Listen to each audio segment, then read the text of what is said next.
Hey y'all, my name is Priscilla and welcome back to my channel, Bookie Charm. For today's video, I'm going to be recapping the books that I read for the 2020 Read Harder Challenge.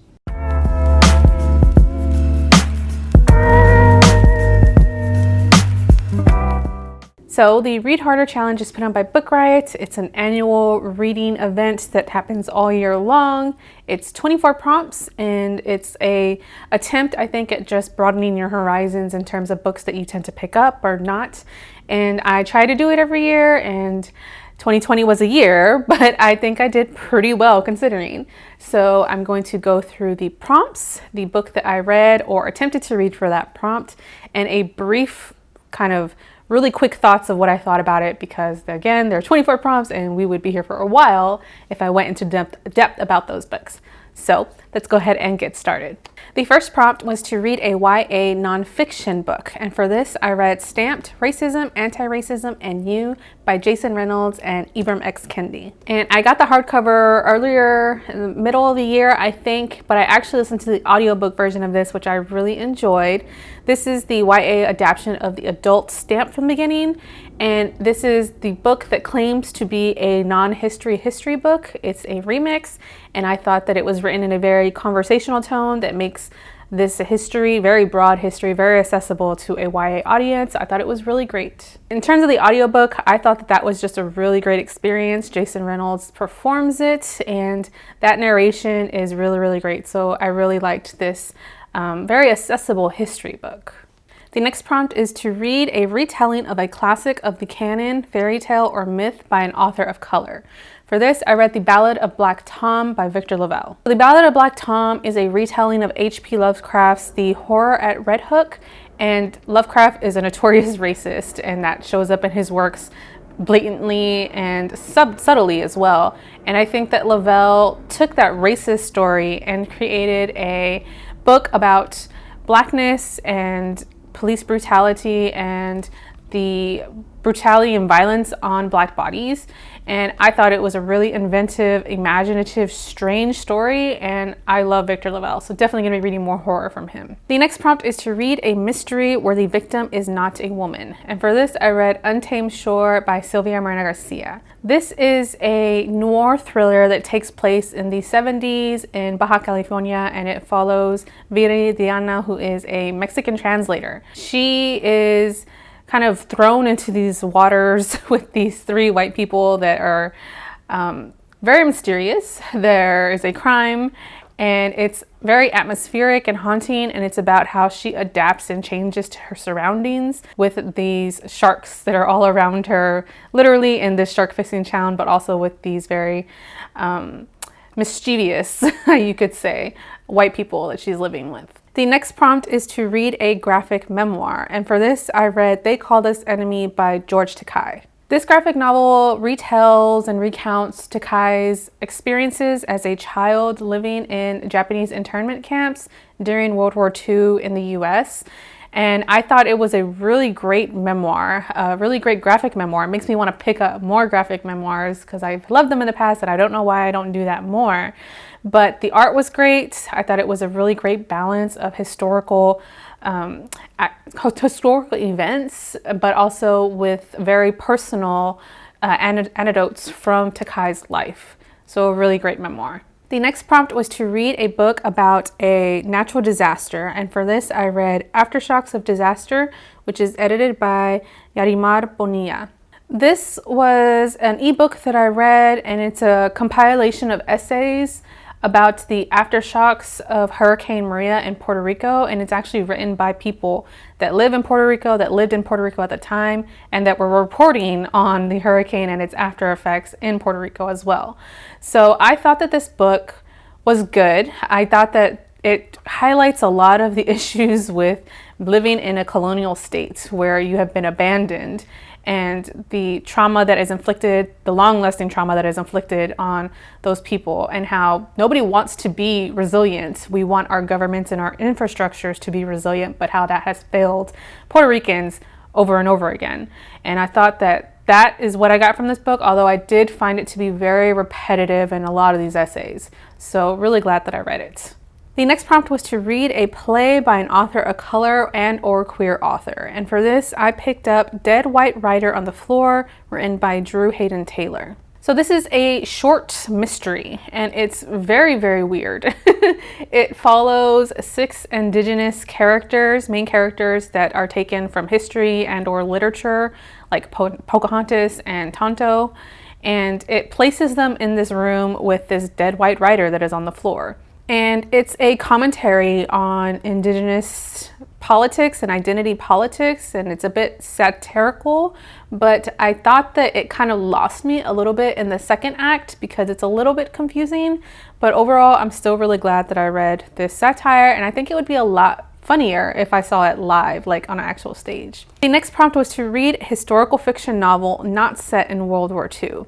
And for this, I read The Lady's Guide to Celestial Mechanics, written by Olivia Waite. This is a historical queer romance that follows an astronomer, why do I have struggle saying that word? An astronomer and a French translator as they get to know each other because they are looking at this ancient French astronomical text. I thought that this was an absolute delight, and it's got a lot of that yearning that is really a hallmark of these sort of historical romances, and that it speaks a lot to the credit that more women in STEM should be getting historically and in contemporary times for their contributions to science. So a really, really good historical romance. The next prompt was to read an audiobook of poetry, and for this I read Homie by Danez Smith. This is a poetry that is rooted in Smith's loss of a dear friend, and I think that it centers on Black identity and Black politics, and I thought it was really, really great, especially in the audiobook. And I would encourage people, if you're newer to poetry, that audiobooks are definitely the route to go because Smith performs the hell out of their poetry. There are also other themes in here, again, of friendship, family, loss, grief, and just a really, really big fan of Danez Smith. The next prompt was to read the last book in a series, and we all know that I read A Mixture of Mischief by Meriano. This was an absolutely wonderful end to a series, a very, very sweet story about a family, about brujas, about belonging, and I just adored it. The next prompt was to read a book that takes place in a rural setting, and for this I read Rough Magic by Lara Pryor Palmer. This is a book that I read for the BookTube prize earlier in this year, and it's no secret I didn't get on with it. I didn't like it. But this book does take place mostly in a rural setting because it follows a Mongolian derby rider as she travels across 1,000 kilometers in the Mongolian grasslands. But I didn't like this book because I thought that it just was the main character, we're in her head a lot of the time. She's very stubborn, annoying, and classist, and that's why I ended up not liking her memoir. The next prompt was to read a debut by a queer author, and for this I read Cemetery Boys by Aiden Thomas. Cemetery Boys is a YA fantasy and its own voices for the trans and Latinx rep, and I thought it was just a really fun ride, a really fun story, although it does center and show the pain that is inflicted by very traditional families on trans folks, and I'm looking forward to more from Aiden Thomas. The next prompt was to read a memoir by someone from a religious tradition or lack of religious tradition that is not your own. And this is one of the prompts that I meant to get to and I didn't. So I think technically I could count George Takei's graphic memoir for this prompt as well, because I believe that he is Buddhist and I am not Buddhist. But I really wanted to read a Muslim memoir for this. I had Tan France's memoir on my radar, but I ended up not getting to it in time before it expired from the library. So that's what happened with this prompt. The next prompt is to read a book about a cuisine that you have never had before. And I read a number of picture books that could actually fit the bill for this prompt. But the first one that I read this year was Amy Wu and the Perfect Bao, written by Kat Zhang. And in this picture book, we follow Amy, who is determined to make the perfect bao, but who isn't having a lot of luck making them by herself without her family. And it's just a really fun picture book. It's got a very cute, fluffy cat. And although I've had I've had bao buns, but not like the formulated ones that are all like one thing. I haven't had those before, so that's why I'm counting that for this prompt. The next prompt was to read a romance that stars a single parent. And when I tell you, it was hard to find a book for this. There's very limited romances that feature a single parent, but I ended up reading Rafe by Rebekah Weatherspoon, and this is a contemporary romance that follows Dr. Sloan, a Black woman, and her nanny named Rafe. And I thought that this was enjoyable, but something about this was missing for me.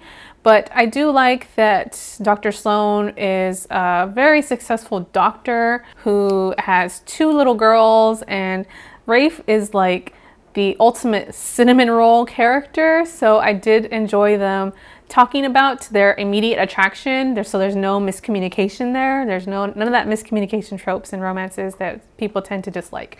But it was good. There was something missing for me from this book. The next prompt was to read a book about climate change. And for this, I ended up reading Imaginary Borders. And I didn't look up how to pronounce this author's name, so I'll make sure to put that on the screen for you. Editing Pris here to tell you that it's Xiuhtezcatl Martinez. Back to the video. But this is a very short book as a part of Penguin's pocket book collections, Pocket Change Collective books. And all these books are about activists. And this is a very short collection of essays about climate change and how this activist, who is Indigenous and Latinx, uses their music, and how music and their activism feed off of one another and enrich one another. And I thought it was a really good short collection. I'm a big fan of these pocket change collectives. The next prompt is to read A Doorstopper, which is a book that's over 500 pages and that was published after 1940 and written by a woman. And for this, I ended up reading The Poppy War by R.F. Kuang. So The Poppy War is a very popular series on BookTube. It's a debut by a queer author. She writes historical fantasies that are mostly taking place in like a China-inspired world post-World War II or World War II era. And they are military fantasies that feature shamanism, and it's a revenge story over the trilogy. I really enjoy this series. I'm not really one that likes military kind of style war stories, but something about Rin's character, about her corruption and her revenge, and that R.F. Kuang keeps calling this a Zula fanfiction, which I'm a big fan of Avatar: The Last Airbender. Something about that intermingling of things works for me. I am completing the series now. So yeah, that's The Poppy War. The next prompt is to read a sci-fi fantasy novella that's under 120 pages. And for this, I read Emergency Skin by N.K. Jemisin. So this is an Audible exclusive as a part of their Forward collection. And I picked up this one because I've read N.K. Jemisin's work before and really enjoyed it. But I found since reading this that I'm not too sure how I feel about some of her short stories. A lot of them tend to be hit or miss. And this one follows an explorer who has returned to Earth following like this climate change catastrophe. And it envisions what a utopia on Earth could look like. Asks a lot of questions of what worlds could look like without racism, fat phobia, ableism, all the isms. But I felt like this one was very, very heavy-handed, like almost like right on the nose. And I didn't really care for it much after I read it. The next prompt was to read a picture book with a human main character from a marginalized community. For this, I read Mulan's Lunar New Year, written by Natasha Yim. And this was a adorable picture book with really, really fantastic art about Mulan as she prepares with her family to celebrate the Lunar New Year. But everything that she's doing, all the contributions she's making seem to be failing. Mulan, as you can tell from my shirt, is one of my favorite characters in Disney, and I really, really enjoyed the watercolor art style in this. It's kind of minimalist as well, but just a really great, fun picture book. The next prompt was to read a book about a refugee, and I read Other Words for Home by Jasmine Warga. And this was a brilliant middle grade contemporary written in verse about a little hijabi girl from Syria. and it follows her as she moves from Syria, leaving her brother and father behind with her mother, and adapts to a whole new world in Cincinnati, Ohio. It's a story about the struggles that she faces with adapting to a new culture, a new language, a whole new home, but it's also very, very heartfelt. I found the prose, the verse writing, especially in the audiobook, to be really, really beautiful, and I really loved this story. The next prompt was to read a middle grade book that doesn't take place in the US or the UK, and I ended up reading Tunnel of Bones by Victoria Schwab. So this is a middle grade story, a fantasy that ended up being another dud for me because I didn't really like it. I thought that the main character, Cassidy Blake, was not a good friend, and I thought that the story was very predictable and sort of talked down to the reader. It's the story of a young girl who follows her parents, who are ghost hunters all around the world as they investigate ghost-like things. She has a best friend that is a ghost, and I did not like it at all. Do not recommend it. So the next prompt was to read a book with the main character or protagonist with a disability, fiction or nonfiction. So I read Mooncakes, which is written by Suzanne Walker. So Mooncakes is a queer fantasy graphic novel, and it was a really, really soft art style. It follows a non-binary werewolf and a queer girl witch with her grandmothers that are also witches as they are helping this werewolf fight off a demon. The story is a bit unclear. I think that the plot could have been a little tighter, but I really enjoyed the very soft art style and the very soft story and message overall. So I want more stories that feature queer, disabled main characters in fantasies, graphic novels like this. The disability at play here was, I believe, the witch is deaf. She wears hearing aids, and I thought that was really cool to include in the art as well. The next prompt was to read a horror book published by an indie press, and for this I ended up DNFing Shapeshifter by J.F. Gonzalez.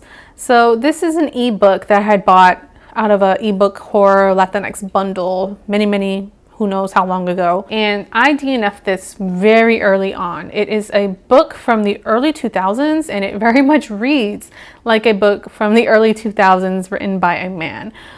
It was just very male-gazy and very self-deprecating almost, following this self-hating investigator, and there was a sex scene very early on, and I despised the way that sex scene was written, how male-gazy and exploitative that scene felt, and I was like, oh no, not doing this to myself, and DNF'd it. The next prompt was to read an edition of a literary magazine, digital or physical. And for this, I read Poets and Writers magazine, the edition from, I think it was September, October, with Nate Marshall on the cover. So I was limited on my options here for magazines because I just wanted to pick up something from my library, and their digital library wasn't that great for literary magazines.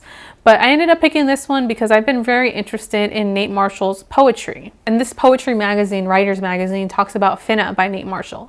In it, it has an interview with him discussing his poetry and his writing process, and a short snippet from this, which made me immediately want to pick this up. So overall, I thought the magazine, like for things like that, insights like that, were really cool. But there were some interviews, if I don't care about the author's work or the author, that I didn't care for, I ended up skipping over. I noticed there was lots of ads.